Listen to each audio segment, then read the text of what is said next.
திருமால்பாடி செங்கநாதர் கோவிலில் நுழைவாயில் ஆர்ச் வேலை நடந்துட்டுருக்கு. அதில் அருள்மிகு ரங்கநாத பெருமாள் திருக்கோயில் திருமால்பாடின்னு எழுதப்பட்டிருக்கு பாருங்கள். ஆர்டிஸ்ட் இப்போ எழுதிட்டுருக்காரு, உட்காந்துருக்காரு பாருங்கள். இவர் தான் அந்த இதில் கீழே உட்காந்து, அவர் தான் வெங்கட் ஆர்ட்ஸ்னு பேர். இவர் குன்னகுமுடி சொந்த ஊர். தேசூரில் கடலாம் வச்சுருக்காரு. ஒரு 10 வருஷம் முன்னே கோடி வரலாறுலாம் எழுதினார்.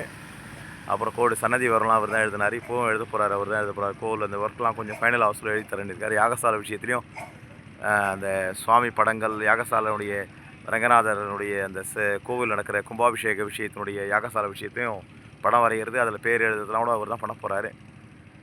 திருப்பணி நடந்துட்டுருக்கு. இன்னும் ஒரு கலசம் அந்த மேலே ஒரு கலசம் ஒன்று ஃபிக்ஸ் பண்ணாது இருக்குது. அது ரெடியாக இன்னும் மோல்ட் ஆகிடுச்சு. அது ரெடியாகனதும் அதையும் ஃபிக்ஸ் பண்ணிவிடுவோம். திருப்பணி நடந்துட்டுருக்கு. பெருமாளுடைய திருப்பணி விரைவாக முடியும். அரங்கனை பிரார்த்தனை பண்ணிங்க. சம்பரோஷண விழா கும்பாபிஷேகம் நடைபெறணும், நல்ல சிறப்பாக நடைபெறணும். பெருமாளை எல்லாரும் பிரார்த்தனை பண்ணுங்கள். ஓம் நமோ நாராயணாய.